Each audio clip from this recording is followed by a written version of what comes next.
دوبارہ سنانے کے بعد اب یہ سنانے کے بعد پھر جانے لگا. حضرت ابراہیم علیہ السلام نے پھر ہاتھ پکڑ لیا, کہا پھر سے سنا دے. کہا اب کیا ملے گا؟ کہا جو آدھی بکریاں بچی ہیں وہ بھی تیرے حوالے کر دوں گا. اللہ اکبر. اتنی ساری بکریاں اور بکریوں کے ریوڑ کو اللہ کے نام پر ابراہیم علیہ السلام نے قربان کر دیا. صرف ذکر الہی سننے میں قربان کر دیا.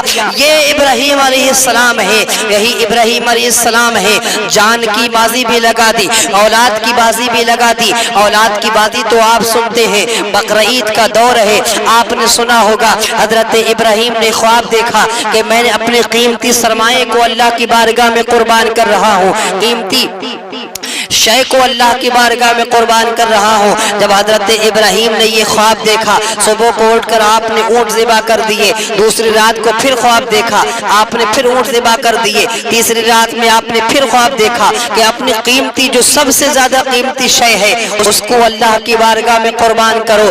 جب اتنا خواب دیکھا, اب آپ سمجھ گئے کہ مجھ سے میرے بیٹے کی قربانی مانگی جا رہی ہے. وہ بیٹا جو مجھے 80 سال میں دعاؤں کے بعد ملا ہے, اسی بیٹے کی قربانی مانگی جا رہی ہے. اللہ اکبر. حضرت ابراہیم علیہ الصلوۃ والتسلیم اپنے بیٹے سے کہتے ہیں, بیٹا میں نے ایسا ایسا خواب دیکھا ہے اور میں تمہیں اللہ کی بارگاہ میں قربان کرنا چاہتا ہوں. تو حضرت اسماعیل علیہ السلام جو 80 سال کی عمر میں آپ کو عطا کیے گئے تھے, بڑی دعاؤں سے آپ کو ملے تھے, بڑی التجاؤں سے آپ کو ملے تھے. حضرت ابراہیم علیہ السلام کا بیٹا حضرت اسماعیل علیہ السلام جو خود نبی ہے, حضرت اسماعیل کہتے ہیں, اے ابا آپ کو جو کام کرنے کا حکم دیا گیا ہے آپ بخوبی اس کام کو کریے, انشاءاللہ آپ مجھے صبر کرنے والوں میں سے پائیں گے. حضرت اسماعیل نے, حضرت ابراہیم نے اپنے بیٹے کو تیار کیا اور ایک پہاڑ کی طرف لے گئے, اور پہاڑ کی طرف لے جانے کے بعد آپ کو لٹا دیا گیا. اسماعیل علیہ السلام نے کہا تھا, ابا جان آپ اپنی آنکھوں پر پٹی باندھ لینا, کہیں ایسا نہ ہو کہ آپ کے بیٹے کی محبت آپ کو چھری چلانے سے روک دے اور خدا کی محبت میں بیچ میں غالب آ جائے. اللہ اکبر. بیٹا ہو تو ایسا ہو. حضرت اسماعیل علیہ السلام نے جب اتنا کہا, آپ نے اپنی آنکھوں پر پٹی باندھ لی اور میرے آقا حضرت ابراہیم علیہ السلام نے اپنے چاند سے لخلختے جگر کو, اپنے دل کے ٹکڑے کو لٹا دیا ہے خدا کی بارگاہ میں قربان کرنے کے لیے. حضرت ابراہیم علیہ السلام نے چھری چلانا چاہا, کئی بار چھری چلائی, وہی چھری کو پتھر پہ مارا تھا. اسی چھری کو جب پتھر سے لگایا تھا تو پتھر پاش پاش ہو گیا تھا, پتھر ٹکڑے ٹکڑے ہو گیا تھا. لیکن اسماعیل کا گلا ہے کہ وہ چھری چلنا نہیں چاہتی ہے. گویا کہ اللہ کی قدرت نے, مشیت الہی نے دمبا بھیج کر آپ کی قربانی کو قبول کر لیا. اور اسماعیل علیہ السلام دور کھڑے مسکرا رہے تھے. اب پتہ لگا آج بھی ہو جو ابراہیم سا ایمان پیدا, آگ کر سکتی ہے اندازے گلستہ پیدا.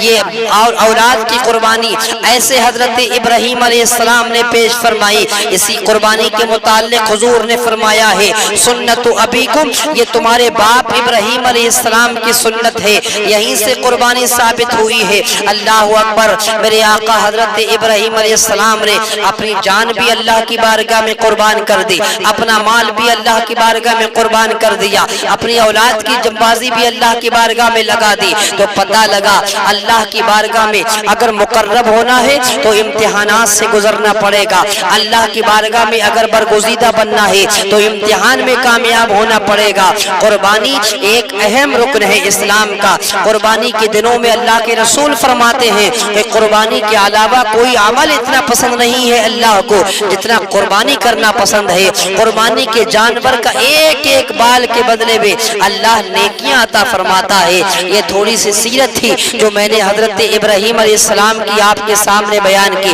قلت وقت دامنگیر ہے, انشاءاللہ پھر کبھی حضرت ابراہیم پر گفتگو ہوگی. یہ کون ابراہیم ہے اور حضرت ابراہیم کی کیا سیرت ہے, حضرت ابراہیم علیہ السلام کی کیا معجزات ہیں, حضرت ابراہیم علیہ السلام کو اللہ نے کیسی رفیع شان عطا فرمائی تھی, اللہ نے حضرت ابراہیم علیہ السلام کو کتنی بلند شان عطا فرمائی تھی. آج کا وقت اور آج کا عنوان بہت مختصر رہا, انشاءاللہ پھر کبھی وقت ملا تو آپ کے سامنے حضرت ابراہیم کی سیرت میں بیان کروں گا.